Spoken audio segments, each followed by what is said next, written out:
É ainda pior do que isso. Eles estão tentando se subordinar a um governante, Trump, que não os quer como subordinados. Eles estão implorando, deixe-nos ser seus escravos. E ele diz, não, eu não quero que vocês sejam meus escravos. Então, é realmente cômico. Veja, o motivo pelo qual ficamos para trás nas tecnologias do futuro, que são o quê? Energia verde, como painéis solares, energia eólica e fusão, é porque não investimos nada.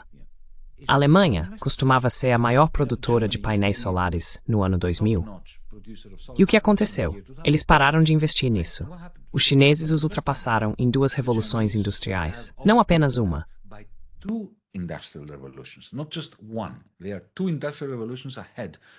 Eles estão duas revoluções industriais à frente dos fabricantes europeus de painéis solares.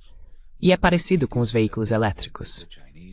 Essa idiotice de que os chineses estão despejando produtos baratos por causa dos subsídios do governo chinês, isso é tudo besteira. Eles simplesmente têm tecnologias que nós não temos na União Europeia. Por quê? Porque eles investiram. Nós passamos os últimos 20 anos sem investir. Em algum momento, a conta chega. Quando você perde 20 anos de investimento em uma época de revolução tecnológica, acabou, você está fora. E o que eles fizeram, em vez de investir, foi regular. Na sua imensa insensatez, eles pensaram, bem, ok, não investimos, mas somos uma economia de 500 milhões de pessoas. O que é verdade.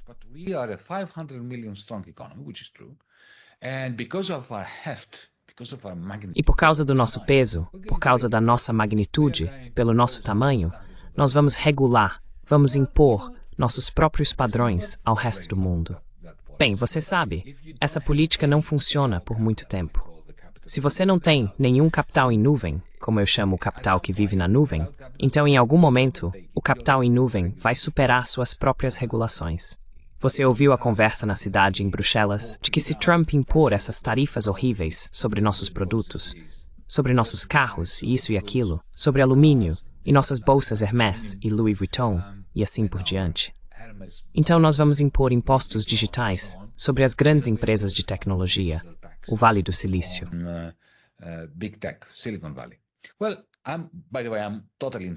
Bem, aliás, sou totalmente a favor de impostos sobre as Big Techs. Eu chamo isso de imposto sobre a nuvem. Já defendi isso antes. Mas sabe de uma coisa? Eles nem sequer vão fazer isso, porque são todos cheios de conversa fiada. E não vão fazer, porque, ao contrário dos chineses, que desenvolveram suas próprias Big Techs, para cada grande empresa de tecnologia americana, existe uma equivalente na China, que na verdade é melhor do que a americana em termos de funcionalidade. Sabe, Baidu, Tencent, Bilibili, Alibaba, se você comparar tecnicamente, elas são melhores. Elas são realmente melhores do que as americanas. Não, e não tem nada. Não tem nada na Europa.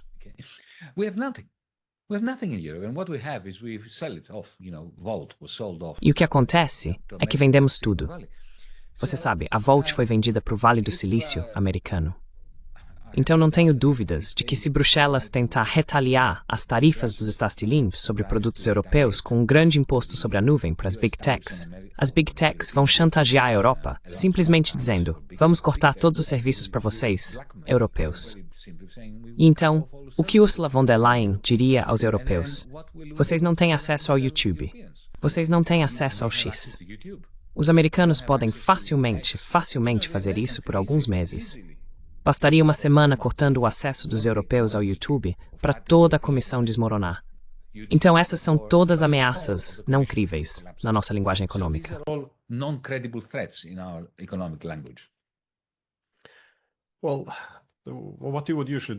Bem, o que normalmente se faz para superar esses desafios, ou seja, a dependência excessiva de um único ator estrangeiro, é buscar uma maior autonomia estratégica.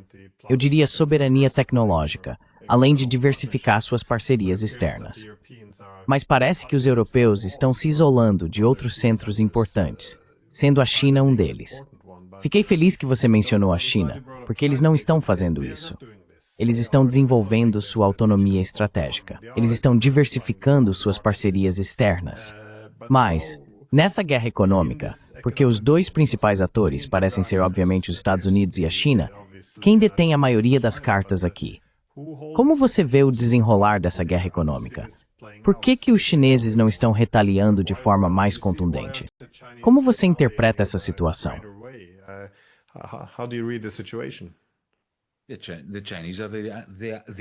Os chineses são os adultos na sala. São eles que estão respondendo de maneira muito conservadora, racional e sensata. E eles têm um plano. Os europeus não têm um plano. O plano que nos falta, principalmente, é um plano macroeconômico e de investimentos. Isso é a única coisa que não temos. Temos todo tipo de outros planos e regulamentações, mas o que realmente precisamos, não temos. E nem estamos trabalhando para conseguir isso. Então, permita-me dizer que há 3 coisas que já deveriam ter sido feitas ontem, mas pelo menos vamos fazê-las hoje. Não acho que serão feitas, mas deixe-me dizer quais são. Em primeiro lugar, não faça nada em relação ao Trump. Não vá vê-lo.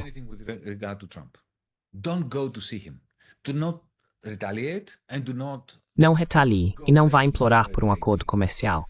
Apenas ignore-o. Em vez disso, abra uma linha de comunicação com Pequim.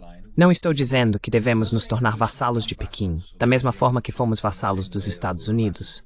Não, mas coordenem.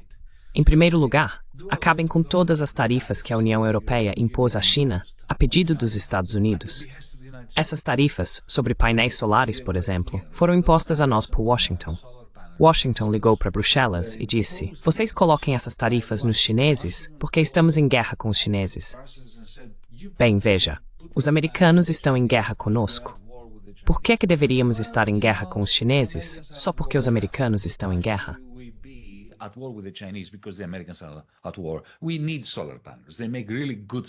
Precisamos de painéis solares. Eles fabricam painéis solares muito bons e muito baratos, certo? Então vamos realmente comprá-los, sem fazer com que nosso próprio povo na Europa pague uma fortuna por algo de que realmente precisamos, certo? Primeiro ponto. Acabar com as tarifas que foram impostas pela Europa em nome dos Estados Unidos. Em segundo lugar, coordenar entre o Banco Central Europeu e o Banco Central da China um programa de estímulo conjunto, porque tanto a China quanto a União Europeia precisam de um estímulo coordenado para enfrentar as ondas recessivas que estão vindo em nossa direção, como resultado do impacto das tarifas de Trump sobre o comércio mundial. Em terceiro lugar, encontrar formas de colaborar na produção conjunta.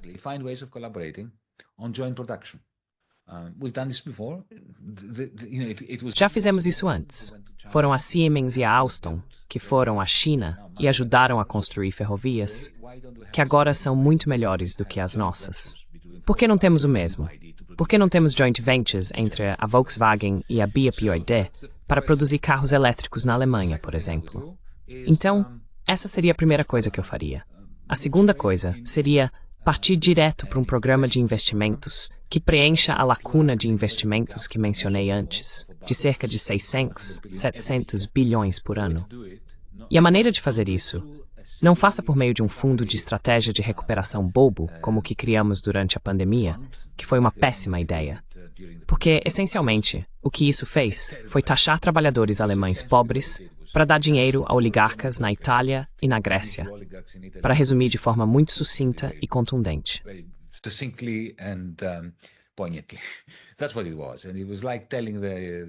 Foi exatamente isso. E era como dizer ao povo alemão e ao povo holandês, nunca mais com esses gregos e italianos. Mas o que realmente precisamos é de um programa de investimento pan-europeu, que não financie governos, mas sim projetos específicos que sejam potencialmente lucrativos, onde quer que estejam, no sul da Europa, no norte da Europa, e assim por diante. E sabemos que precisamos de cerca de 600 a 700 bilhões para isso. Agora, não há tempo para discutir sobre eurobônus e um tesouro federal, porque, como eu disse antes, essa discussão foi envenenada há muito tempo. Mas temos o Banco Europeu de Investimento, que emite títulos.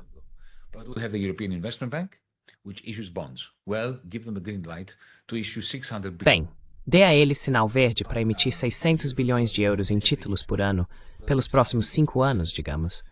E faça o Banco Central Europeu declarar que, se necessário, intervirá nos mercados secundários e os comprará.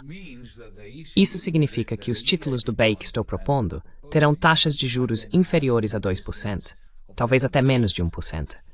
porque serão muito seguros com o BCE por trás deles. E você pega esses 600 ou 700 bilhões e os investe nas tecnologias que tanto nos faltam. E faz isso em nível pan-europeu. Você nem faz isso através dos governos. Faz por meio de um programa europeu de investimento, como o Plano Marshall foi um programa americano de investimento. Então essa seria a segunda coisa que eu faria. E a terceira coisa seria criar uma carteira digital no BCE para cada cidadão europeu. At the ECB, for every European citizen, you can download it from... Você pode baixá-lo na loja do Android ou da Apple ou qualquer outra, assim como os chineses podem, porque o Banco Central da China ofereceu aos chineses uma conta bancária digital gratuita. O que acontece é que qualquer dinheiro que você tenha nessa carteira rende a taxa overnight do Banco Central, o que é uma maneira fantástica de competir com a China. Bancos comerciais ruins pagam pouco aos seus poupadores e cobram caro de seus tomadores de empréstimo.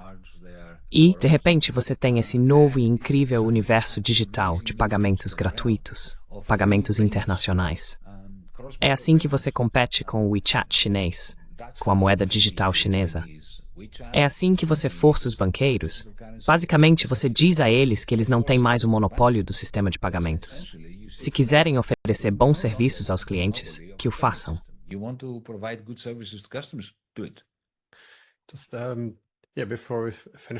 Antes de terminarmos, só uma última pergunta bem rápida. Por que então nós realmente não fazemos essas coisas? Eu sei que você chamou a Europa antes de o continente estúpido, mas é falta de conhecimento, ideologia. Como você entende isso?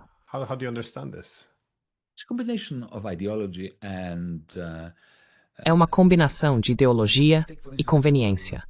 Pegue, por exemplo, o sistema de pagamento digital que mencionei. Os bancos de Frankfurt e os bancos de Paris vão decapitar qualquer político que sugerir isso, porque, essencialmente, você está tirando deles o monopólio sobre o sistema de pagamentos. Quando propus isso em 2015, não fui apenas demonizado, fui, como disse, discursivamente decapitado.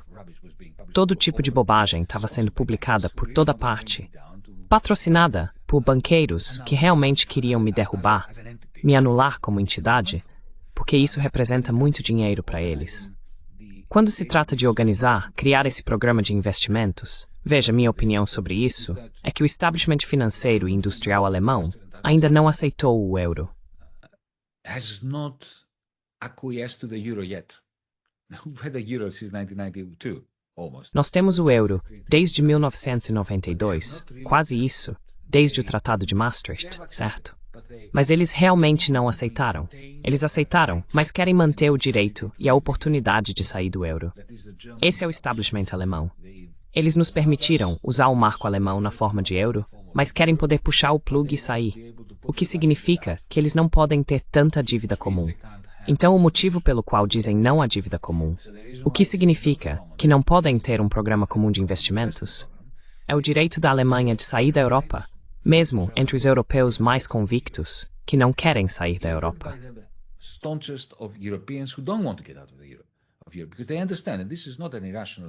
Porque eles entendem, e isso não é uma ideia irracional da parte deles, que a maneira de ter máxima influência dentro da Europa é ter uma estratégia de saída, enquanto italianos e franceses não têm, porque são países deficitários.